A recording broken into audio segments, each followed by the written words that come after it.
ravie de vous retrouver pour une nouvelle vidéo. Le mois d'octobre touche à sa fin. Je vais vous publier deux vidéos, une sur mon book haul du mois d'octobre, qui est l'objet de cette présente vidéo, et une également sur les lectures que vous allez pouvoir faire au moment d'Halloween. Donc pour la vidéo de ce jour, un petit récapitulatif des nombreux achats que j'ai pu faire au mois d'octobre.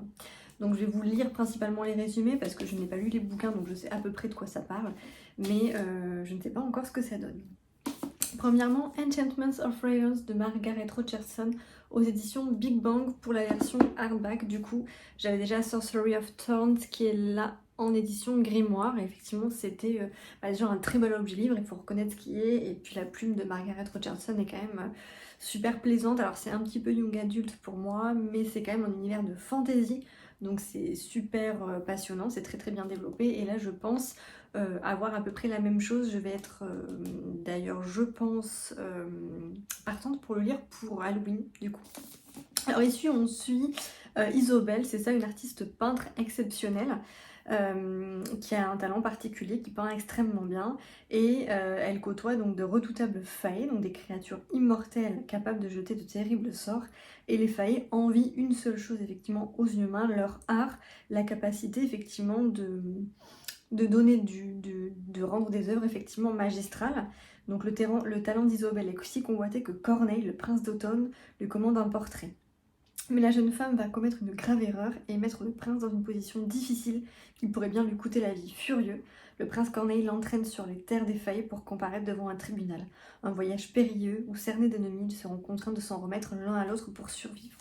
Donc deux choses dans ce roman qui n'a pas fallu plus pour moi pour que je l'achète et que j'en démarre la lecture très bientôt. De la fantaisie avec des failles, ça effectivement moi c'est mon domaine, on va dire, favori pour la lecture.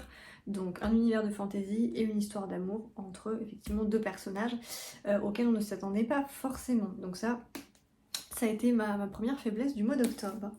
Ensuite, de Georgia Caldera aux éditions J'ai lu La Cité des Songes, le premier tome, une couronne de rose et de givre. Alors de Georgia Caldera, j'ai Les Brumes de Cendre Lune, que je n'ai pas encore lu. Donc je me suis dit que j'allais faire l'acquisition de cette nouvelle, le pré-tome de cette nouvelle saga, même si je ne connais pas l'autrice, je sais qu'elle est plutôt bien critiquée. Ici, on est dans un monde où à la surface fracturée, où les populations vivent recluses dans d'immenses tours royaumes.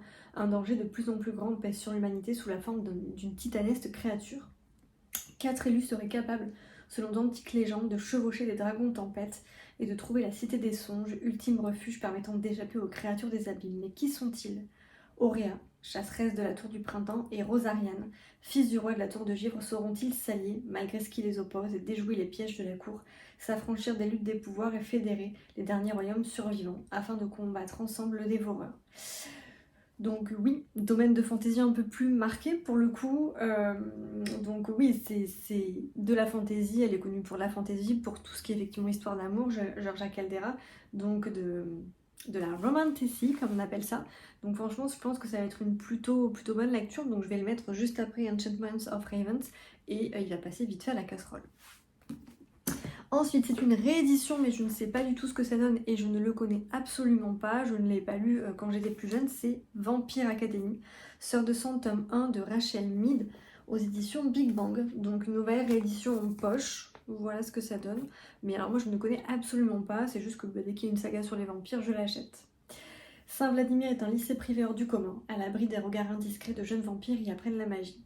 Rosetta Way est une d'empire, et elle doit assurer la protection de sa meilleure amie Lisa, princesse Moroi. Menacées au sein même de l'académie, Lisa et Rose ont fugué ensemble mais ont été ramenées de force derrière les hautes portes de Saint-Vladimir.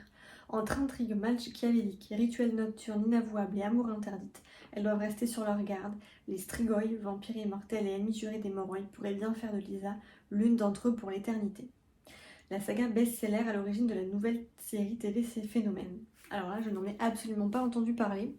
Dites-moi en commentaire si vous aussi vous êtes passé à côté de cette saga, si c'est trop young adulte ou pas. Moi, je l'ai acheté du coup pour voir ce que ça donnait, mais je sais pas du tout ce que c'est. Voilà, donc l'histoire me botte bien, mais ça me paraît un petit peu young adulte, donc voilà. Bon, j'ai déjà commencé la saga, je vous en ai parlé dans une précédente vidéo de Tracy Wolf, Assoiffée, Convoitée, etc., qui est young adulte pour le coup, donc je me dis que si j'ai réussi à le lire, ça devrait passer. Ensuite, j'ai acheté le très attendu L'Empire du Vampire aux éditions de Saxus de J. Christophe. Donc là, je ne vais pas vous faire l'affront de faire le résumé. Si vous avez donc du coup une envie particulière, allez voir le résumé. Mais on va suivre effectivement les récits de Gabriel de Léon, qui est un saint d'argent, je crois, et qui du coup a été capturé, qui va raconter un petit peu son aventure, son épopée, son histoire. Donc franchement, enfin, je pense qu'il n'y a même pas à présenter, c'est de la fantasy avec effectivement des vampires donc qui dominent le monde. Donc franchement, je pense que c'est plutôt pas mal. Ça, je vais attendre un petit peu parce que j'ai pas mal de retard chez De Saxus, mais je l'ai acheté pour que effectivement il soit dans ma bibliothèque et je puisse le commander à volonté. Donc là, c'était principalement des livres de fantasy que j'ai acquis au mois d'octobre. Et après, je fais toujours un petit peu le tour au niveau des romances, des sagas New Romance, des lectures de Noël qui commencent effectivement à sortir. Donc là, ça va être des lectures un peu plus légères. J'ai acquis aux éditions New Romance, Hugo Poche, Scottish Rhapsody, ça fait un moment que je voulais l'acheter et maintenant j'ai pris une décision pour les Hugo, je ne les achète plus en brochet. Donc il y a Monsieur Lafayette notamment, il y a Bodyguards qui viennent de sortir, etc. Tout ça, j'ai envie de les lire, mais comme c'est pas des lectures effectivement qui vont être des lectures coup de cœur, c'est plutôt des romances légères pour passer un petit peu le temps. Je me suis dit que j'allais les acheter uniquement en poche. C'est mieux, c'est moins cher, ça se revend bien aussi, donc il n'y a pas de raison. Donc là j'ai acquis Scottish Rhapsody. On va suivre Erin Wallace qui va aller faire un petit voyage, je crois, en Écosse, voilà, où il y a des clans qui perdurent et elle est la fille d'un clan et donc du coup elle va rencontrer bien sûr celui qui dirige un clan adverse, bien sûr un clan ennemi et il va se passer quelque chose entre eux, etc. Donc je vous passe un petit peu l'histoire.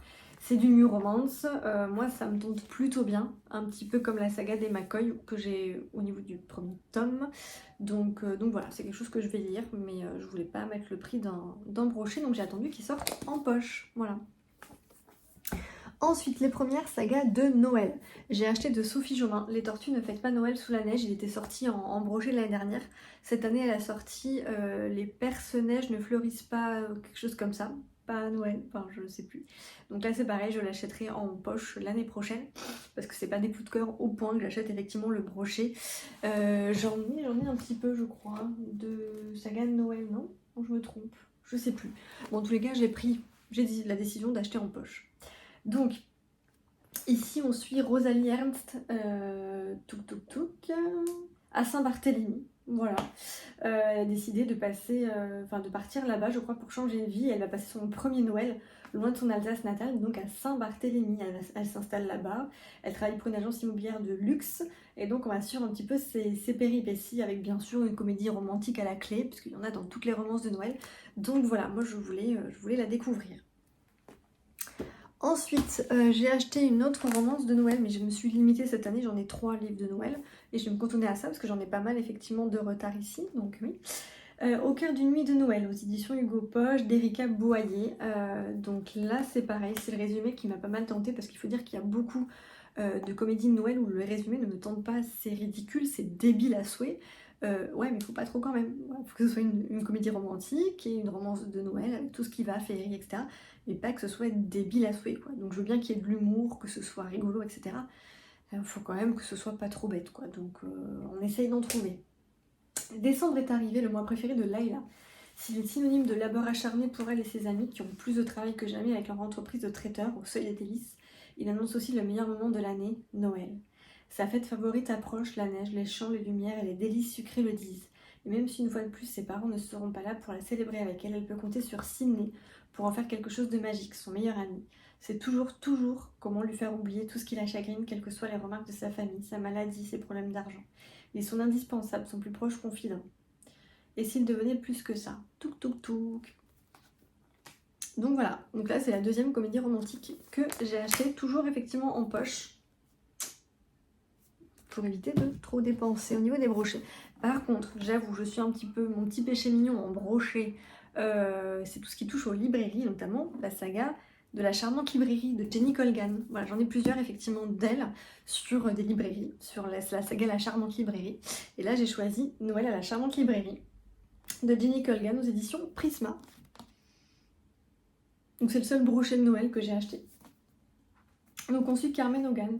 jeune et femme pétillante et volontaire qui voit son univers s'effondrer lorsqu'elle perd son emploi et retourne vivre chez ses parents. Sa fierté est mise à mal lorsque sa sœur Sophia, brillante avocate, si parfaite, lui trouve un nouveau travail.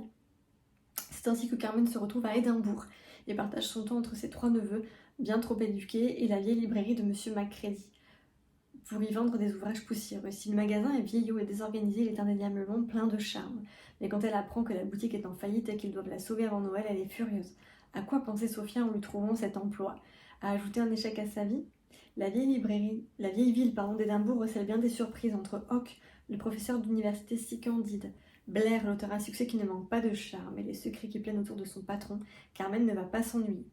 Pourra-t-elle donner un nouveau souffle à la librairie? Voilà, moi je pense que c'est pas... C'est léger, voilà. Ça a trait à la librairie, ce que je trouvais pas effectivement dans les autres romances de Noël forcément. Donc je me suis permise d'acheter ce petit bouquin broché sur la charmante librairie de Noël. Noël à la charmante librairie plutôt, voilà. C'est le seul brochet que j'ai acheté. Et enfin, mes derniers achats du mois d'octobre, puisque... Oui, le week-end prochain, je pense que je vais rien racheter. J'ai acheté la saga Heartstopper en hardback. Donc du coup, les 2 premiers tomes. Je serais pas spontanément allée vers l'histoire, mais à force de lire les avis, les critiques, de feuilleter un petit peu les planches, je suis pas fan particulièrement des romances MM, mais franchement j'ai trouvé que les avis étaient tellement bien, que l'histoire était tellement cocooning, que c'était doux, que c'était bienveillant. Les planches et l'histoire, j'ai trouvé que c'était doux, bienveillant, et que c'est important de parler effectivement de romance MM, de tout ce qui est LGBT, c'est quand même mine de rien important. Donc je me suis dit que pourquoi pas m'envelopper dans un plaid avec un petit thé, c'est ce que je vais faire dès ce soir et demain, et parcourir effectivement ces 2 romans graphiques. Alors j'ai trouvé les éditions particulièrement belles, voilà, elles sont très très jolies. Ouais, donc il n'y a que les 2 premiers tomes pour l'instant qui sont sortis. Donc je vais commencer la saga comme ça, et je me suis dit quoi de mieux que d'acheter les éditions collector, voilà, que je trouve beaucoup plus jolies que les romans classiques où c'est trop grossier je trouve. Donc je me suis dit voilà, allez, pour démarrer l'automne, démarrer la fin octobre et attaquer Halloween, pourquoi pas effectivement une histoire d'amour doudounesque et doudou, voilà. Donc dans cette saga, dans cette romance MM, on suit Nick et Charlie. Alors il y en a un qui est solaire, qui est hyper sociable, je crois que c'est Nick. Ouais. Et Charlie, c'est le solitaire, un batteur, voilà, qui a fait son coming out, je crois au lycée, parce qu'ils sont au lycée, et qui du coup, voilà, va lier une amitié avec Nick.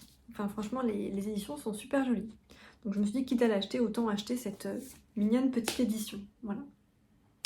Donc voilà, ça c'était mon book haul du mois d'octobre, tous mes achats. J'espère que ça pourra vous donner des idées peu importe, même si octobre est fini.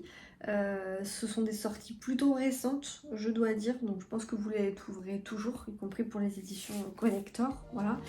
Donc voilà, j'espère que ça vous aura donné des idées. N'oubliez pas de mettre un petit pouce et un petit commentaire pour me dire ce que vous pensez de cette sélection, et si vous avez des romans à me conseiller. Et je vous souhaite une très bonne lecture. À bientôt.